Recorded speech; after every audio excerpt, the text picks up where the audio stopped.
Bom dia.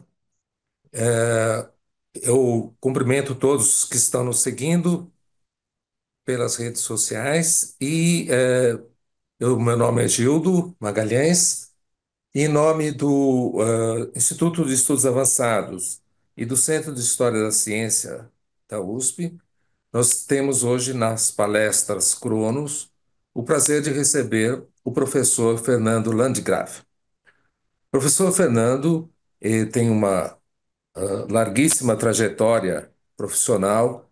Eu destaco que foi diretor do Instituto de Pesquisas Tecnológicas e ele é professor titular no Departamento de Metalurgia da Escola Politécnica e é um engenheiro com interesse em história da tecnologia. Eu diria não só interesse, mas uma ação efetiva porque o professor Fernando tem se dedicado já há muitos anos ao estudo e eu diria à preservação da memória da Fazenda Ipanema, aqui perto de Sorocaba, a mais importante instalação de metalurgia que nós tivemos em todo o período imperial e até um pouquinho mais.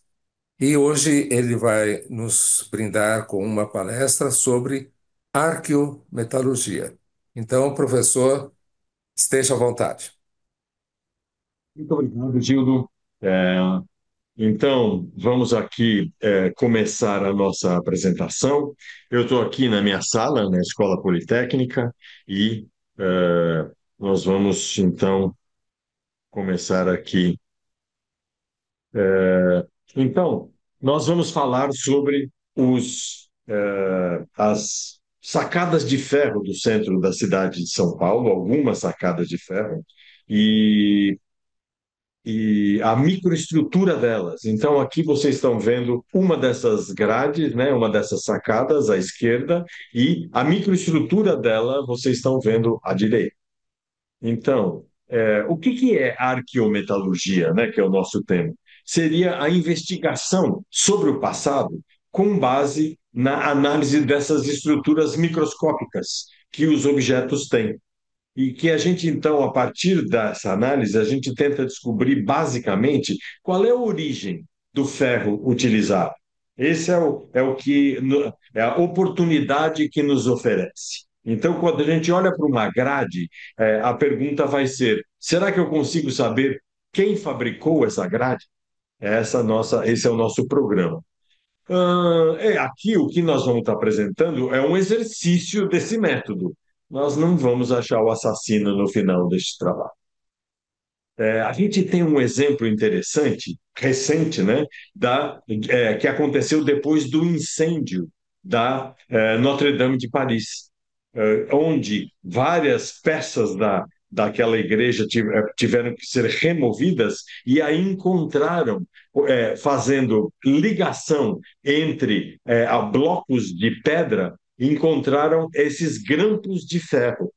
E aí, então, essa equipe do Lerretier e do Dillman, eles investigaram, então, a microestrutura desse ferro e, por exemplo, concluíram coisas desse tipo, que no início da construção, que é no século XII, só um tipo de ferro era usado. Então, os vários grampos tinham características semelhantes. Enquanto que, na continuidade, quando a igreja foi subindo ao longo do século XIII, pelo menos 5 tipos diferentes de ferro foram usados. Essa imagem do lado direito mostra que um desses grampos tinha três materiais muito diferentes dentro do mesmo grampo. Então, segundo a equipe do Dilman, isso levanta problemas interessantes sobre a história do mercado de ferro. Quem tiver interessado nesse assunto, aqui tem um link que nos leva para esse artigo que eles publicaram na Nature 2 anos atrás. Então, qual é o princípio de interpretação que a gente usa, né? 3 tópicos aqui. A composição química dos cristais que existem dentro do material tem origem nas matérias-primas usadas para fabricá-lo. Segundo tópico, cada minério de ferro tem contaminantes químicos típicos que vêm da geologia da sua formação. Então, essa é a nossa expectativa de encontrar uma relação entre o objeto e a sua origem. Mas o processo de transformar o minério em metal muda a composição do metal. E aí aparecem outros contaminantes que complicam a nossa vida. Então, a gente tem que levar em conta esses três princípios quando a gente trabalha com a arqueometalurgia. Então, essa tabela periódica aqui, esse pedaço de tabela periódica, mostra os principais elementos químicos que estão presentes no ferro fundido, né? Então, a gente tem o ferro como principal elemento, 93% do ferro fundido está ali, o carbono, 4%, o silício, tipicamente 2%, e aí, abaixo de 1%, tem fósforo, tem enxofre, tem titânio e tem vanádio que estão mostrados aqui nessa tabela. Então, é com esses elementos que nós vamos trabalhar. Bom, e por que a gente tem interesse pelo ferro fundido? Porque a técnica de fundição permite o registro do nome do fabricante. Então, cria a oportunidade de associar marca e padrão microestrutural. Então, vocês estão vendo aqui um objeto que tem a marca do fabricante Antoine de Rene, ou embaixo a McFarlane, que nós vamos falar bastante dela hoje, ou então uma fundição de São Paulo, Adolfo Siedel aqui, ou a fábrica de ferro de Ipanema, enfim, várias. A gente tem essa oportunidade, né, de alguns objetos têm a marca do fabricante. Não são todos. As grades não têm, por exemplo. Poucos trabalhos têm sido publicados sobre esse assunto específico do ferro fundido. Muita gente trabalha sobre o ferro batido, ferro forjado. Pouca gente trabalha com ferro fundido do ponto de vista arqueometalúrgico. Esse trabalho de uma equipe da Universidade de Ferrara, na Itália, é bem interessante e nós vamos usar alguns resultados deles. Nós vamos sempre nos referir a Chiara Sofriti, a primeira autora desse trabalho.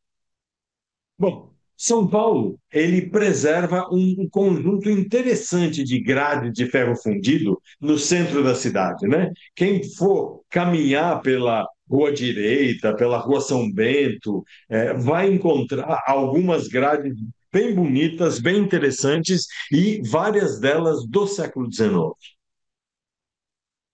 Por exemplo, as fotos que o militão Augusto de Azevedo tirou em 1887 mostra uma grande quantidade de grades, né, nas sacadas das casas, né?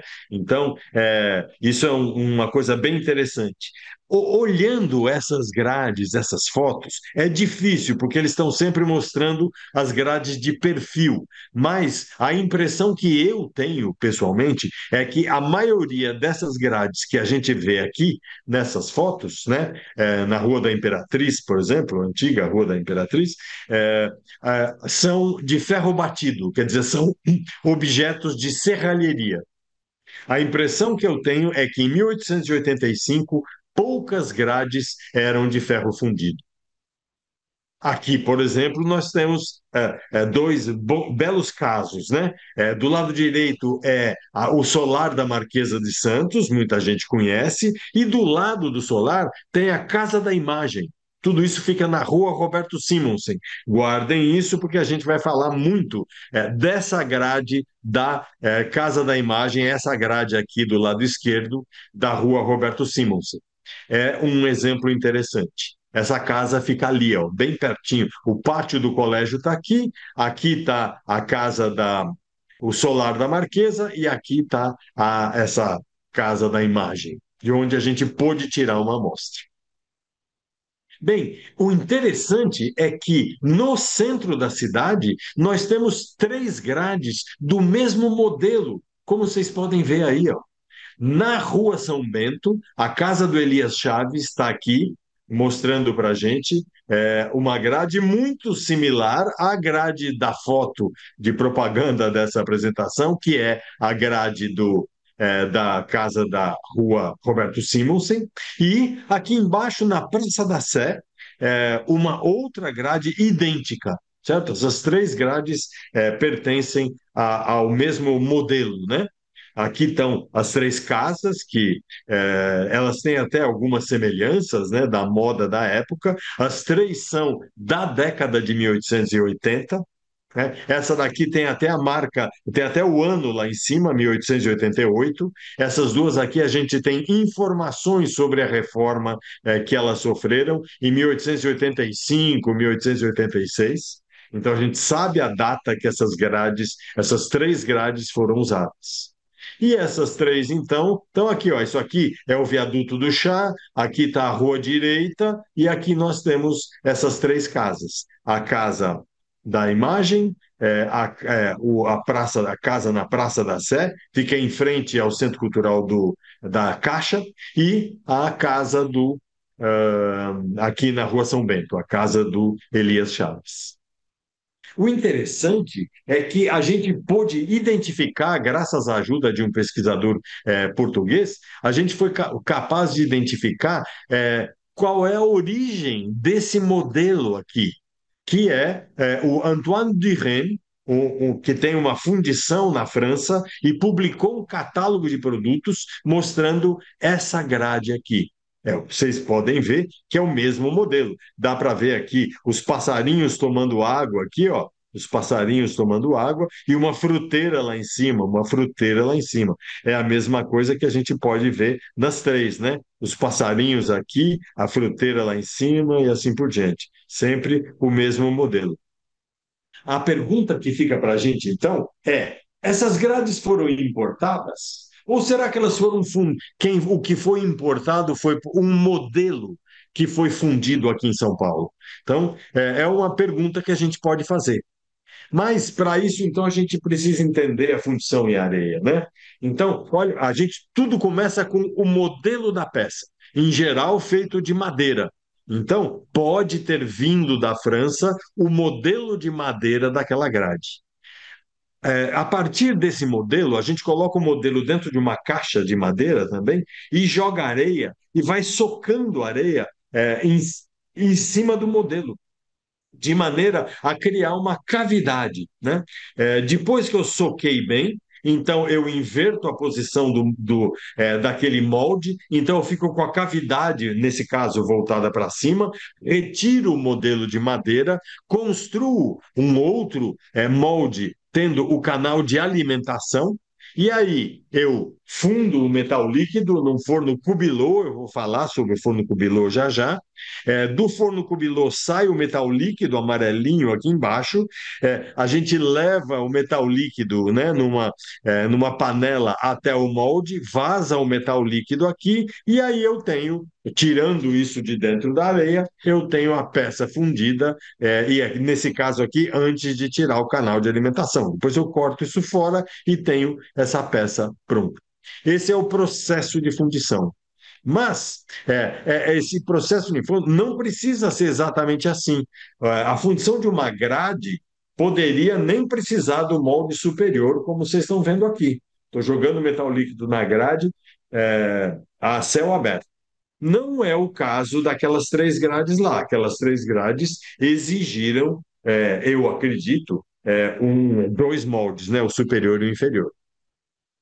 Bom, mas onde esse ferro é fundido, né? É o tal do forno cubilô. O forno cubilô é um forno que tem 2, 3 metros de altura. Eu tenho uma plataforma aqui de carregamento onde eu vou jogando o ferro gusa, que é uma coisa importante desse nosso trabalho aqui. Esses tijolinhos aqui é o ferro que eu jogo lá, que eu posso importar. Uma fundição de São Paulo poderia importar o ferro gusa, jogar o ferro aqui, joga camadas de carvão também, porque lá embaixo ele vai soprar ar, certo? Por aqui, ó, sopro de ar para queimar o carvão, a temperatura sobe, funde o ferro gusa, ele escorre aqui para baixo e eu tenho a saída do ferro líquido para pegar. Então, esse ferro gusa que é usado para fazer aqui é uma liga de ferro com 4% de carbono. Ela, graças a esse carbono, ela tem um baixo ponto de fusão, tipo 1150 graus, muito abaixo do ferro puro, que é 1500 e tanto. E, portanto, é mais fácil fundir e essa liga é muito boa para preencher detalhes do molde. O ferro fundido é a mesma liga na peça fundida, então ela muda de nome, né? Ferro gusa quando ela é a matéria-prima, ferro fundido quando ela já está no produto. Mas de onde vem o ferro gusa? O ferro gusa é gerado no alto forno. Então, o alto forno, ele também recebe, é um forno parecido, não é igual, é muito mais alto. 12 metros de altura, hoje em dia 30 metros de altura, hoje em dia se continua produzindo ferro assim, alimentando com carvão e minério, carvão e minério. E aí eu preciso soprar ar. Naquela época, no século XX, o sopro de ar era conseguido com água jorrando em cima de uma roda d'água que tocava esses cames, que movimentava esses foles que sopravam ar aqui para dentro. Esse ar, então, vai reagir com o carbono e vai formar o monóxido de carbono. Esse monóxido de carbono vai reagir com o minério de ferro, Fe2O3, e vai produzir ferro metálico e CO2. Esse ferro metálico ele vem descendo aqui pelo forno e continua encontrando pelo caminho o monóxido de carbono. Esse monóxido de carbono tem um potencial de carbono e ele, portanto, reage com ferro e forma uma liga ferro 4% de carbono, que a gente chama de ferro gusa. Então, tudo isso é gerado dentro de um alto-forno. O Brasil só teve um alto-forno em operação ao longo de quase todo o século XIX. Então, como essas grades chegaram, né, naquelas casas? Elas foram importadas? Elas foram fundidas em São Paulo com ferro gusa importado? Ou elas foram fundidas em São Paulo com ferro gusa de Ipanema? Né? Então, vamos olhar comparativamente a microestrutura dessas grades com a microestrutura de objetos dessas origens. Grades importadas, podia ser. No século XIX, muitas cidades estavam importando grandes peças, né? Você vai encontrar objetos em São Paulo da Valdosne, por exemplo, ou da McFarlane, da Antoine de Rennes. Infelizmente, eu não conheço nenhuma em São Paulo, mas a gente já encontrou em outros lugares do Brasil. Entretanto, é fácil fazer isso com peças grandes. As grades, elas são finas, são frágeis, o ferro fundido quebra fácil. Mesmo assim, era importada, está aqui a prova. Tinha um jornal de 1891 do Rio de Janeiro fazendo propaganda de grades importadas, certo? É um importador de Londres trazendo grades. É, Aqui em São Paulo, a chegada da São Paulo Railway viabilizou, né, a chegada de coisas que antes era impossível chegar pela estrada da maioridade, em lombo de burro, em carroça, né, em carro de boi, subindo aquela estradinha, era muito difícil. Então, quando inaugura-se a estrada de ferro Santos Jundiaí, a São Paulo Railway, isso tudo muda, né? E aí grades podem chegar em São Paulo, se for o caso. É, então, a McFarlane, por exemplo, um grande fabricante escocês, olha o que ele mostra no catálogo. Tudo que vocês estão vendo aqui foi fabricado, é tudo ferro fundido, oferecido pela McFarlane para exportação. Né? Aqui em São Paulo, nós vamos ver estações da Santos Jundiaí usando esse tipo esse coluna aqui, essa mão francesa aqui em cima, nós temos coisas muito parecidas com essas, vendida pela McFarlane e usada ainda hoje, estão ali na estação de Peruso, na estação de Caieiras, de uma das linhas do metrô de São Paulo. As McFarlane foram as acessíveis para nós. Então, nós podemos tirar uma amostra do guarda-corpo da Estação da Luz, podemos tirar um pedacinho disso aqui, e um amigo de Belém tinha esse objeto, um conector de águas pluviais, assinado lá atrás, está escrito McFarlane, a Fundição Sarracena. Então, pudemos obter, ele nos obteve um corte de um objeto daqui e a gente obteve um corte de um objeto dali. Ah, a segunda hipótese, né? Bom, fundições brasileiras podiam importar ferro-gusa e, eh, e e trazer para a gente aqui, né? Então, essa fundição, ela anuncia que chegaram recentemente modelos de elegantes gostos, tanto de grades como de bandeiras para portas, etc. Então, essa fundição de São Paulo anunciou no jornal A Província de São Paulo, em 1875, que tinha modelos para grades e para bandeiras de portas. Então, já tinha gente fazendo essas coisas em São Paulo. Importava ferro-gusa e fazia aqui. Né? São Paulo tinha três fundições. A gente vê no Almanaque da Província de São Paulo de 1888, a gente vê três fundições na cidade de São Paulo e, curiosamente, seis fundições em Campinas. Campinas era um grande centro. Mas, nesse almanaque, a gente vê o anúncio da fundição de ferro Adolfo Siddle, né? Uma importante fundição de ferro em São Paulo, que nós vamos aproveitar objetos que eles fabricavam.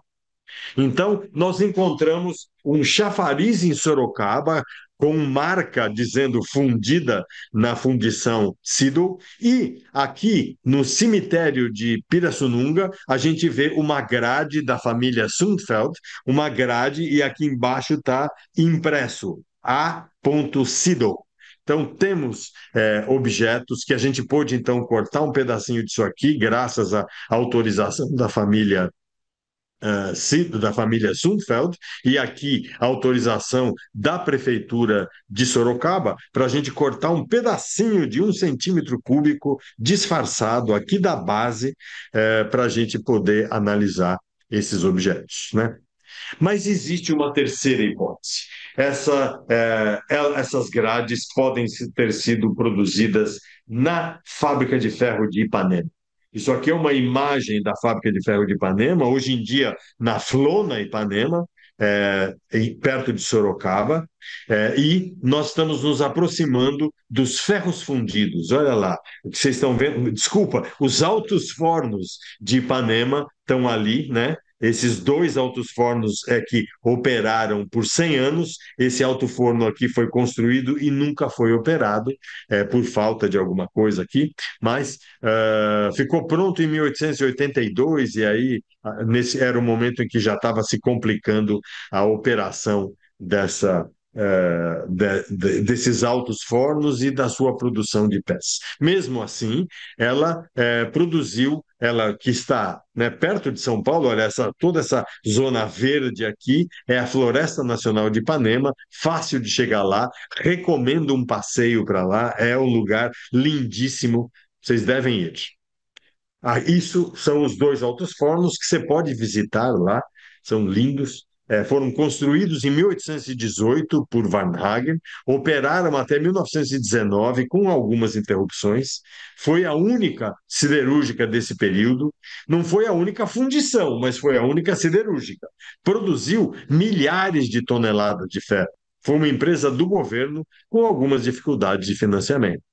O Paulo Eduardo Araújo apresentou aqui no IEA uma palestra sobre os altos fornos de São Paulo e os baixos fornos de Minas Gerais no século XIX. Quem quiser pode acessar por esse endereço aqui, também do IEA. Ipanema está associado, né, tem uma lenda negra associada com Ipanema, né? O Pandiá Calógeras, que foi um político importante, ele, aos 25 anos, ele recém-formado, ele escreve um artigo em que ele termina o artigo dessa maneira. Grande usina metalúrgica e futuro arsenal de guerra, Ipanema nunca poderá ser, pois, como bem disse Ferdinand Gautier, Ipanema é geralmente mal conhecida no Brasil, não passa de uma lenda oficial e não é suscetível de nenhum desenvolvimento sério. Ele termina o artigo assim, e ele foi bem sucedido naquele ano. muito impactado por esses 5 artigos que ele publica na melhor revista do Brasil naquele momento, né?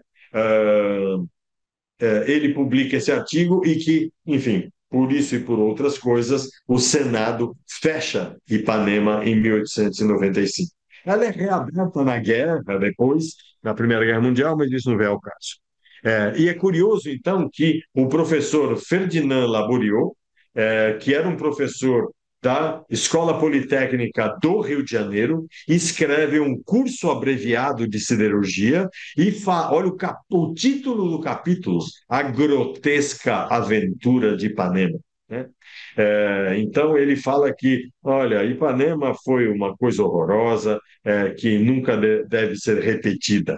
Então, Ipanema carregou essa pecha por um bom tempo, mas nos últimos anos vários trabalhos têm sido feitos, várias teses têm sido feitas, mostrando a importância de Ipanema, apesar das suas dificuldades. E um exemplo disso estão aqui, ó, objetos feitos em Ipanema, assinados, né? Então, essa escada é um exemplo que está lá exposto lá em Ipanema, esses vasos, e datados, para nossa sorte, datados, esse canhão fabricado em 1840, super importante da história de Sorocaba, está lá visível em Sorocaba e um deles está no Museu Paulista. E esta moenda de cana de 6 toneladas, que Ipanema fez centenas desse tipo de moenda ao longo do século XIX e essa moenda desapareceu. Né? Dá para acreditar nisso? O Museu do Ipiranga recebeu essa moenda de presente em 1920, ficou no Museu do Ipiranga até o centenário de São Paulo, em 1954. O Museu do Ipiranga emprestou essa moenda para a Prefeitura de São Paulo, ficou na Oca, ficou na Oca de 1954 até 1971, e quando o Museu da Ciência que existia na Oca e que tinha essa moenda foi fechado em 1971, essa moenda desapareceu, certo? Como é que pode desaparecer uma moeda como essa, né? A gente ainda sonha com a possibilidade de recuperá-la, de que ela esteja na fazenda de alguém. Bom, é, mas vamos continuar. Ipanema, ela oferecia problemas. E olha só, o jornal A Província de São Paulo, em 1882, publica uma manifestação do Clube Paulistano de Engenharia e Indústria, onde o senhor Adolfo Siddle reclama da concorrência que Ipanema oferece aos estabelecimentos da indústria particular. Então, com certeza, Ipanema estava no mercado. Então, esses objetos podem ter sido feitos em Ipanema. Né? Então, nós temos 10 objetos que a gente conseguiu obter pedacinhos. Né? A grade da Roberto Simonsen, a grade da São Bento, a, a McFarlane, não, um pedacinho da grade da McFarlane na Estação da Luz, aquele pedacinho de Belém que eu já comentei, os 2 objetos da Seedle que eu já comentei, um lingote de Ipanema que a gente pôde coletar lá no Museu Nacional, antes do incêndio, a gente pôde tirar um pedacinho desse lingote, e aquela escada de Ipanema a gente pôde tirar. E, por fim, uma cruz do cemitério de Colônia, que a gente foi autorizado a obter uma amostra e analisar, e uma bigorna, que teria sido fabricada por Andreas Ulsson, um cara que trabalhou em Ipanema, e essa bigorna ficou na família. E a lenda familiar dizia que essa bigorna tinha sido fundida em Ipanema. Então, vamos analisar para ver se ela, de fato, a gente consegue ver, se traçar a origem desses 2 objetos a Ipanema. Então, a primeira tarefa é conseguir autorização para cortar. Aí a gente vai lá e corta, certo? Vai lá, está aqui o nosso aluno. Eu também participei, viu? Não é que só o aluno cortou, não. Eu também peguei essa serra aí para cortar. A gente tirou esse pedacinho pequenininho aqui, de menos de 1 centímetro cúbico, aí a gente corta faz um novo corte para deixar uma superfície plana, embute em baquelite e vai para o polimento. A gente faz então um polimento dessa superfície, né, até ela ficar espelhada, como vocês estão vendo aí. Aí eu vou para o microscópio eletrônico, certo? E eu observo a microestrutura e sou capaz de fazer análise química no microscópio eletrônico. Então, esses 12 objetos que a gente está vendo estão aí, né? Eu deveria ter todas as fotos iguais. Infelizmente, a gente não planejou isso perfeitamente bem, então a gente não tem fotos todas com o mesmo aumento. Então, eu reduzi o tamanho das fotos, de algumas delas, para ficarem todas com esse comprimento aqui corresponde a 500 microns em todas essas imagens. Então, vocês veem uma semelhança entre elas aqui, né? Mas algumas grandes diferenças. Olha como a McFarlane da luz é totalmente diferente dos demais, certo? Todas têm esses fiozinhos pretos aqui, essas lamelas de grafita. Todas têm. Mas a cara da microestrutura é bem diferente. Sempre eu estou vendo aqui essa parte branca é a matriz de ferro e essa parte pretinha são as lamelas de grafita, porque esse material tem 4% de carbono. Então, é o que você está vendo aqui, né? O aumento maior, né? Então, essa situação, a matriz de ferro e as lamelas de grafita. Então, eu posso fazer uma análise química geral. O resultado de análise química por espectrometria de raio-x, por dispersão de energia, que a gente chama de EDS em inglês, ele é semi-quantitativo. Não tem a maior precisão, mas ele dá, comparativamente, ele serve muito bem para nós. Então, eu tiro um espectro desse tipo aqui. Então, vocês veem a altura do pico de ferro e do pico de silício, de fósforo, o pico de titânio e vanádio bem pequenininho, e aí um software faz essa análise química e diz para mim que essa área tem 1,2% de silício, 0,3% de fósforo e um tantinho de titânio e um tantinho de vanádio, e principalmente ferro, certo? Então, é o que me entrega esse software ali feito. Então, a gente vê a análise química da grade da casa do Elias Chaves, que é da Rua São Bento, e a grade da Casa da Imagem, que é da Rua Roberto Simonsen. Então, vê que tem 3,8% de silício, enfim, cada uma dessas análises aqui que nós vamos ver com mais detalhe. Então, a gente vê um alto teor de silício, e esses outros elementos. Nós vamos comparar todos eles. A terceira grade a gente não pôde amostrar, certo? Lembra que tem 3 casas com a mesma grade. A Caixa Econômica não autorizou, ou o dono da casa que aluga para a Caixa não autorizou ainda. Mas a gente tem esperanças, com a ajuda do IFAM, de que a gente venha a analisar essa terceira grade. Então, aqui estão os resultados de teor de fósforo das 10 amostras. Aqui, do lado esquerdo, estão as duas grades. E aí a gente, então, construiu, né? Pegou, olha, as duas grades estão nessa faixa. Quais são? Aí, quando eu olho o teor de fósforo das demais, eu vejo que, opa, as duas grades da McFarlane estão dentro da faixa das duas grades que a gente analisou, São Bento e Roberto Simonsen. Então, é interessante, surge a primeira pista. Mas vamos ver os outros elementos, né?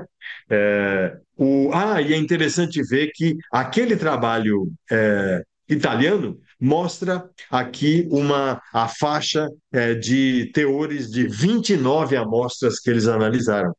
Então, mostra que a nossa grade está com um teor diferente, maior do que as 29 grades que os italianos analisaram.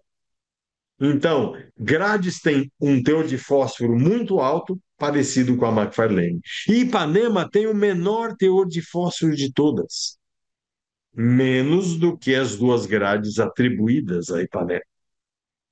E o silício? Mesma coisa, né? Vamos ver as duas grades São Bento e Simonsen, vamos ver a faixa em que elas estão. Elas têm um altíssimo teor de silício, né? Mais alto do que as italianas, né? As grades italianas foram encontradas. E maior teor de silício que todas as outras. Tem uma grade do Seedle que chega lá, perto daqueles 3%. E, por fim, o manganês. Mesma coisa, faixa do manganês. McFarlane, uma está dentro, outra está fora. Seedle, uma tem mais manganês do que as grades, a outra tem menos. E Ipanema tem muito pouco manganês, né? E as italianas estão aqui em uma faixa menor do que as grades de São Bento. Então, isso. Mas chama atenção o fato de que Ipanema tem um teor muito baixo. Isso acaba sendo um grande indicador de Ipanema, né? Ipanema, pelo jeito, não tinha percebido a importância que o resto do mundo estava dando naquele momento de adicionar manganês ao alto forno para ter manganês no ferro fundido, porque isso melhoraria alguma propriedade do ferro fundido. Isso é discutível, com certeza era muito importante para o ferro batido que se fazia com o ferro gusa, mas para o efeito do manganês para os ferros fundidos não é tão importante assim. Então, por outro lado, foi uma surpresa encontrarmos pequenos picos de titânio e vanádio nas amostras das grades. Os picos são muito pequenininhos. Isso aqui é a grade da São Bento. Então, vê aqui um teor bem pequenininho, né, de titânio e de vanádio. Tá? Olhando aumentando um pouco, dá para ver aqui ó, um pouquinho de titânio e de vanádio. Mas, mesmo assim, então, a gente percebeu que todas tinham um pouco de titânio e vanádio, curiosamente. O teor, de novo, era da McFarlane, é parecido com a nossa grade, então o McFarlane está aparecendo como uma forte candidata, né? As duas de Ipanema têm uma grande quantidade de titânio, né? Mas é compatível com uma do Seedle e com a bigorna do Wilson.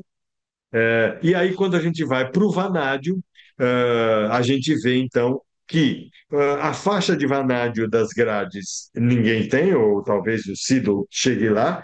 As duas grades McFarlane estão bem próximas, né, de lá, e as Ipanema têm um alto teor de vanádio comparativamente, certo? Então, de novo, é uma marca de Ipanema que é diferente dos outros dois. Muito bem. A microestrutura, então, ela mostrou que, além das lamelas de grafita, apareceram esses pequenos cristais que vocês estão vendo aí. Esses cristalzinhos aqui, ó, que a gente resolveu analisar. E o que que a gente encontrou, então? O que que a gente faz? No microscópio, a gente vai lá, fazendo um zoom, né, até chegar no maior aumento possível. E aí, a gente, chegando no maior aumento, então, eu pego uma área e faço uma análise química dessa área, né? E aí, o que que eu encontro? Eu encontro titânio e vanádio. Ou seja, aqueles cristalzinhos são carbonetos de titânio e vanádio. E aí a gente resolveu, então, comparar a proporção titânio-vanádio desses carbonetos. Porque ó, não tem quase mais nada, é um carboneto de titânio e vanádio, quer dizer, de toda, não tem silício praticamente, não tem manganês, praticamente não tem ferro, então é um carboneto de titânio e vanádio. Então vamos ver se a proporção, né, nos conta alguma história, certo? Então, bom, essas hipóteses acabam fazendo a gente sofrer. Quando a gente foi analisar vários carbonetos, né, a gente sempre analisa pelo menos 15 carbonetos, e aí a gente agrupou eles por faixa. Então, aqui na grade da Roberto Simonsen, você vê que de 31, foi 31 e não 29 analisadas, você vê que 14 estão entre 1 e 1,5, a proporção titânio-vanádio, 12 estão entre 1,5 e 2, e 4 estão entre 2 e 2,5. E tem duas com uma proporção titânio-vanádio bem alta, ou seja, muito titânio e pouco vanádio. Complicado entender isso, não sabemos muito bem. A média ficou em 1,9 nesse conjunto aqui, então a gente usou a média, certo? E fizemos a mesma coisa. Então, aqui estão as duas grades, e o que nós estamos vendo aqui é a proporção titânio-vanádio média nos carbonetos das 10 amostras. Então, a gente vê as duas grades estão aqui entre 1,8 e 2 e pouquinho. McFarlane, de novo, está na faixa. Siddle está mais alto e Ipanema está mais baixo. Ipanema está mais baixo por quê? Ipanema tem muito vanádio, como a gente já viu antes. Aquele alto teor de vanádio puxa para baixo a proporção titânio-vanádio, né? Se eu aumento o vanádio, a proporção titânio-vanádio diminui. Então, e aqui aparece que as duas, tanto a Cruz de Colônia quanto a bigorna do Ulson tem uma proporção titânio-vanádio muito mais alta do que Ipanema. Então, isso aqui parece, né, é mais uma confirmação de que esses dois, apesar de serem atribuídos a Ipanema, não foram feitos lá. E, por outro lado, a gente está chegando, então, a uma conclusão de que as grades podem ter sido fabricadas podem ter sido importadas, com base nessa semelhança com a McFarlane. Aí tem um detalhe que eu não vou me aprofundar, mas os objetos de Ipanema, então, permitem a gente acompanhar essa evolução, né? O minério tem uma proporção titânio-vanádio de 5, muito titânio e pouco vanádio. Mas o ferro fundido tem uma proporção aproximadamente 1, e o carboneto tem proporção 2. Como assim, né? Então, por que que baixou tanto? Aí a gente pôde analisar, pegando aquelas amostras do Museu Nacional do Rio de Janeiro, analisamos a escória do alto forno que eles tinham lá guardada. Alguém deu de presente para o Dom Pedro II. Olha a nossa sorte. Alguém entregou uma caixa para o Dom Pedro II contendo lingotinho, escória, peças de ferro. Parece que eles estavam esperando a gente chegar. E então a gente vê que, apesar do minério ter uma proporção, ter 2,4 de titânio e meio de vanádio, a escória tem 8% de titânio. Aquele CO, ele era capaz de transformar o óxido de ferro em ferro, mas não tinha poder químico para transformar o óxido de titânio em titânio, ou só um pouquinho, né? Como a gente viu, algum titânio tem lá nos materiais. Mas a maior parte do titânio do minério de Ipanema vai para a escória. Sobra só um pouquinho, como a gente já viu. Então, essa parte da história a gente já entendeu. Mas e para entender esse papo da proporção do titânio-vanádio, né? Então, apesar da análise por EDS ter mostrado uma proporção no lingote, né, de 1, certo? A termodinâmica prevê, para a gente, a termodinâmica prevê uma evolução ao longo da solidificação. Isso aqui é previsão teórica, cálculo termodinâmico, mostrando que no momento em que solidifica, olha lá, a 1350 graus, forma o carboneto de titânio com 75% de titânio e 5% de vanádio. Então, uma proporção enorme, né, de 15 titânio e vanádio. Conforme a temperatura vai caindo, o vanádio vai entrando, vai crescendo o carboneto, o vanádio vai entrando. no carboneto e então a proporção titânio-vanádio vai caindo. Mesmo assim, quando se completa a solidificação, eu tenho aqui 45 para 35, a proporção 1,5. Só depois, em estado sólido, é que tenderia a ficar 1 para 1, como nós propusemos no cálculo teórico. Isso aqui é difícil de acontecer. Então, porque depende de uma difusão no estado sólido. Então, a gente acha que entende por que, apesar da liga ter uma proporção 1 para 1, né? Os carbonetos lá presentes tendem a ter uma proporção de titânio vanádio mais alta. Então, outros possíveis indicadores que a gente ainda não abordou. O teor de enxofre pode ser muito importante para a gente usar, para diferenciar se usou carvão vegetal ou carvão coque. Ou elementos químicos em baixíssimo teor, isso é a nova moda. Então, lá vamos nós analisar as terras raras nesses materiais. Os italianos, né, da Sofriti, analisaram várias outras coisas que a gente poderá analisar também. Eles não encontraram titânio e vanádio, é uma ideia da gente trabalhar juntos em busca do titânio e do vanádio. Então, resumindo as conclusões, né? As duas grades do modelo de Rennes, elas têm teor de fósforo e titânio compatíveis com a McFarlane e seus carbonetos têm proporção próxima desses importados.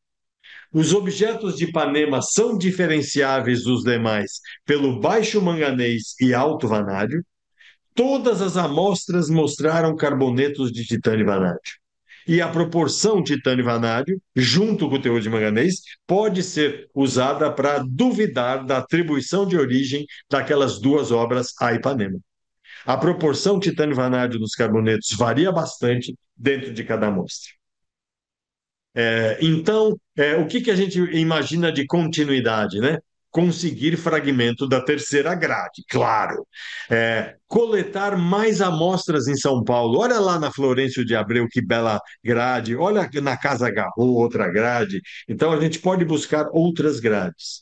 Obter fragmentos de objetos da fundição de Rennes. Vamos procurar em outras cidades do Brasil objetos e coletar amostras. Ampliar a coleta de Ipanema, buscar fragmentos da fundição Ligerwood de Campinas, que tem um ótimo acervo, e buscar grades em Campinas. Afinal, tinha 5 fundições por lá. E, é claro, encontrar a moenda perdida, né? Isso é um sonho que a gente não vai abandonar nos próximos 30 anos. Olha aqui, na cidade do Rio Grande, no Rio Grande do Sul, existe um chafariz das Três Graças que a prefeitura está lá anotado, compramos da fundição Antoine de Rennes. Então, temos esperança de ser autorizado a tirar uma amostra de lá. Temos um amigo arqueólogo lá, o Cristiano Landgraf, quem sabe ele nos ajude. Da fundição Ligerwood, a gente tem peças super bonitas e pelo mundo afora tem grades maravilhosas.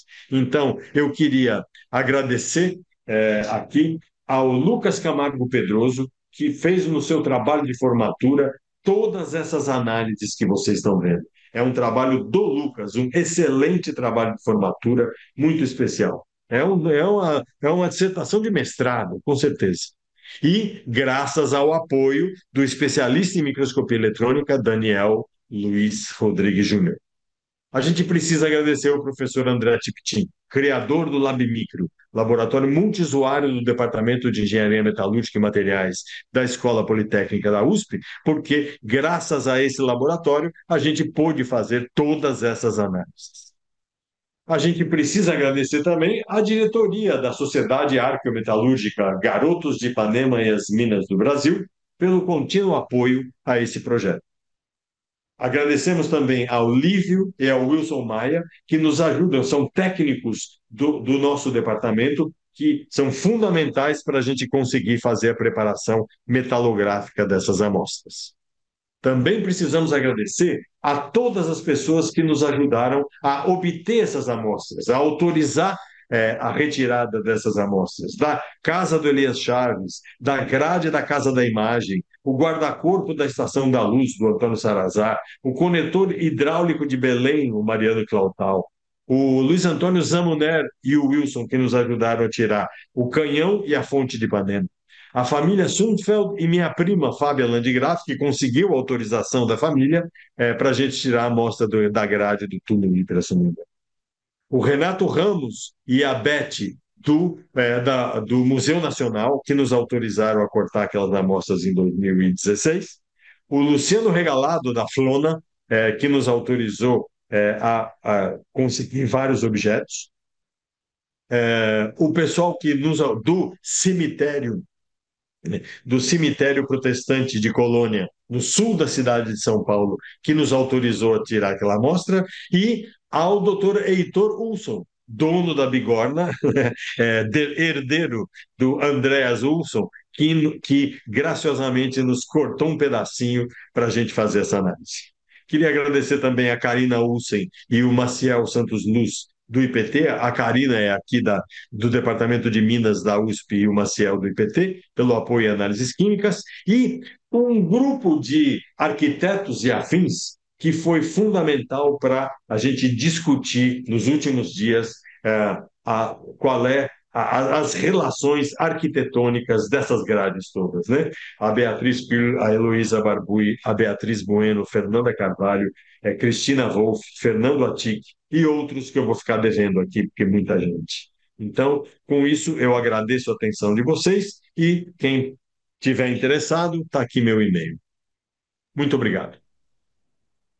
Devolvo a palavra para o Gil. Bom, agora nós aqui agradecemos bastante ao professor Fernando Landgraf pela emocionante excursão histórica baseada na arqueometalurgia e estamos recebendo dúvidas e perguntas pelo iea responde@usp.br. Desde já, precisamos ver se alguém já tem alguma, alguma pergunta. Temos um público hoje até bastante numeroso, quase 50 pessoas nos acompanhando. 50? Minha meta era 5. Que maravilha. E tem aqui a colega nossa aqui da História da USP, a Heloísa Barbu. Ela já está fazendo a pergunta. Professor, eu queria saber se teria interesse em examinar as grades e ornamentos do túmulo de Júlio Frank na Faculdade de Direito da USP. O sepultamento ocorreu em 1841, mas não há informações precisas sobre o túmulo em si. E agradece pela interessante palestra. O Nossa, Fernando pode dizer. muito interessante, porque se é de 1841, só Ipanema poderia fazer, não tinha outra fundição em São Paulo, era a única. Nossa, muito interessante.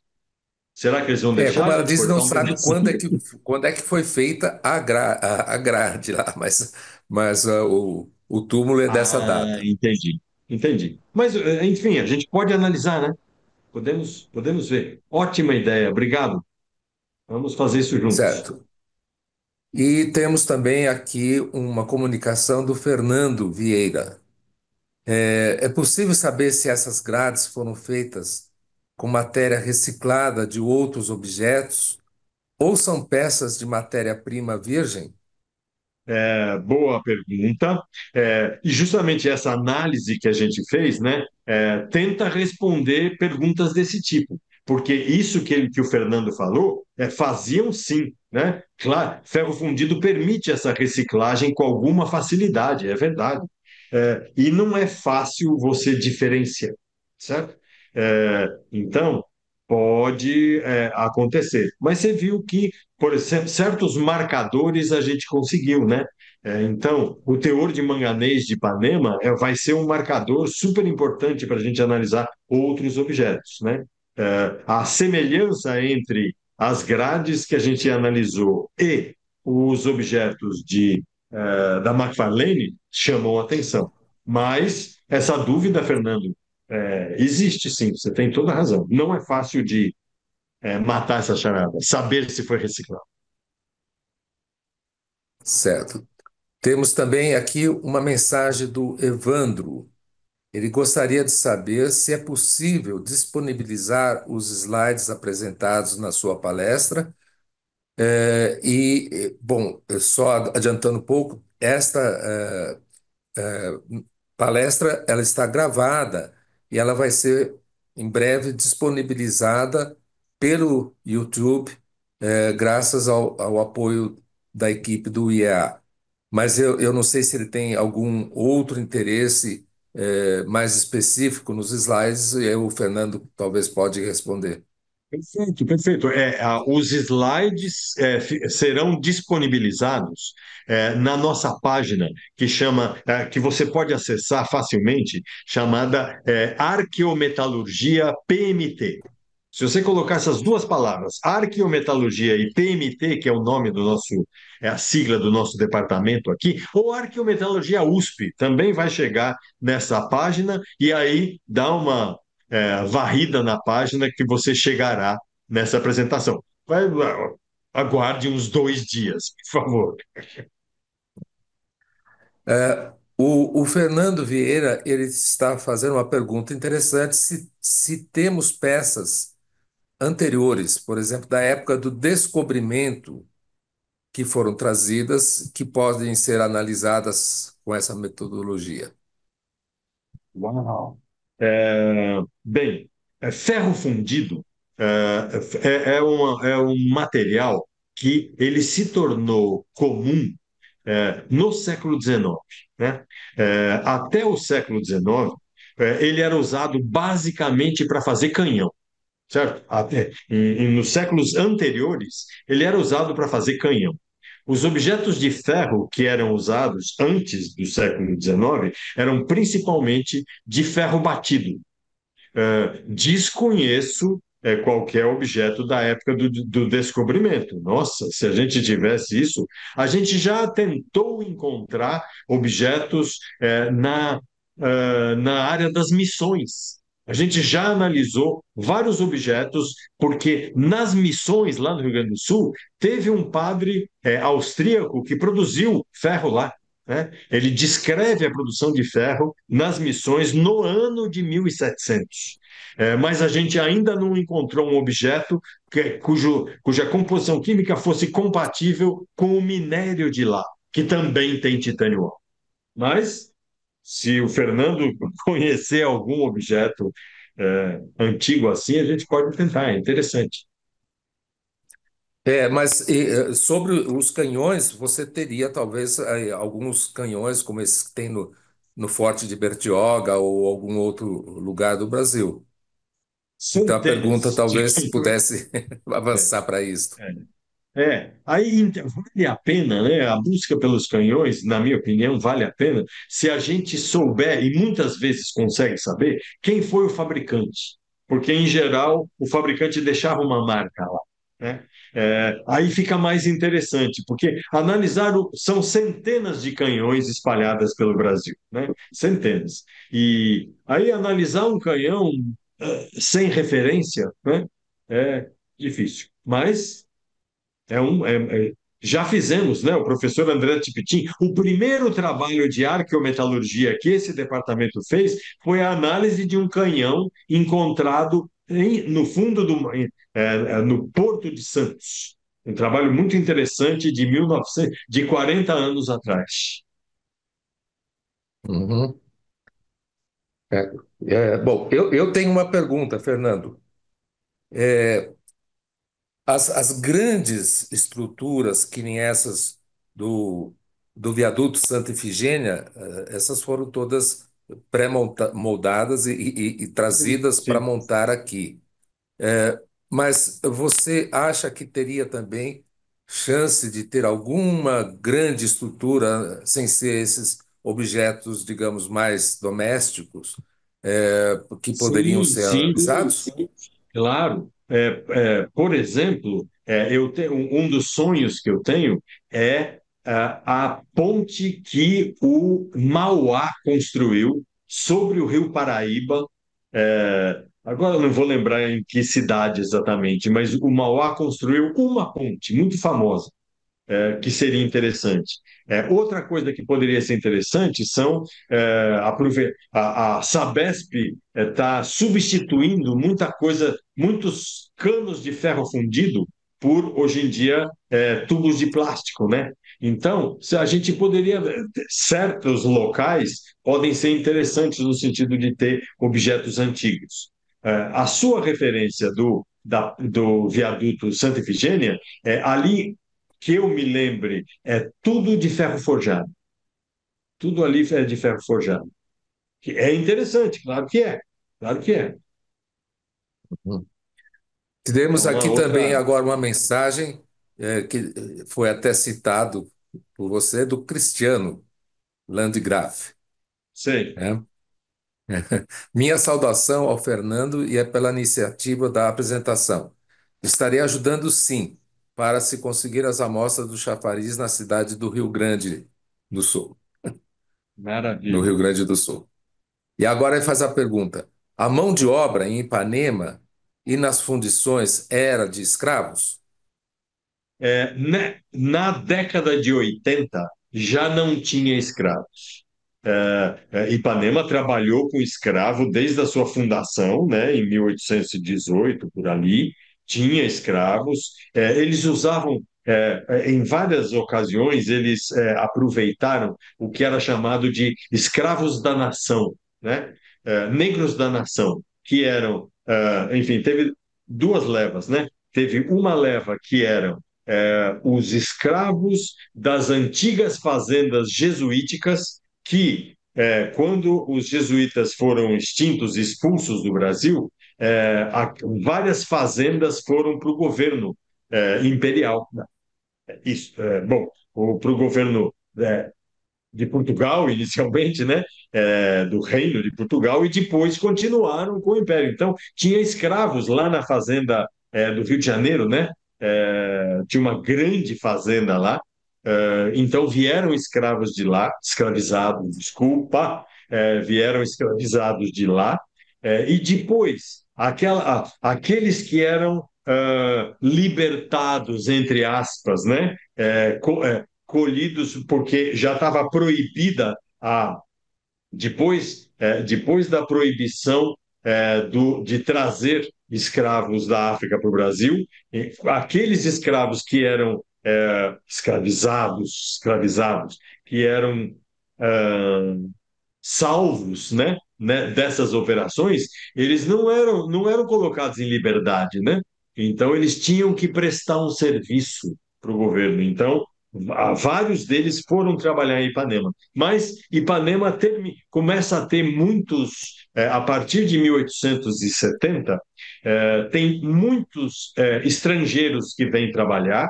No começo, coexistem com escravizados, mas na década de 80, eu acho que já desde 1880 já não tem mais escravizados trabalhando. São todos, muitos podem ser libertados, né? Mas escravizados não mais. Temos aqui uma mensagem do Rogério Félix, que é doutorando na História da USP. Parabéns pela palestra. Tem uma dica de análise, não sei se é de seu conhecimento. No antigo grupo escolar São José, no Ipiranga, na Avenida Nazaré com a Moreira de Godoy, há grades que têm marcação do von Sydow. Acredito que seria Tipo, interessante para a continuidade dos estudos. Abraços e ótima sucesso. dica. Ótima dica, ótima dica. Vamos lá. É, Colégio São José.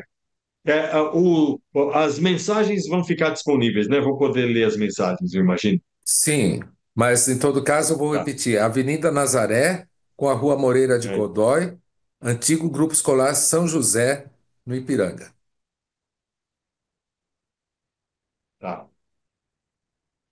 E o Rogério Félix é aluno da USP, então pode contactá-lo. Bom, Tá bom. então, muito obrigado, Rogério. E, Fernando.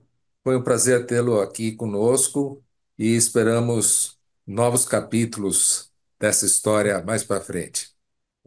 E com isso me despeço também dos nossos acompanhantes pela internet, desejando um ótimo dia para todos. Muito obrigado.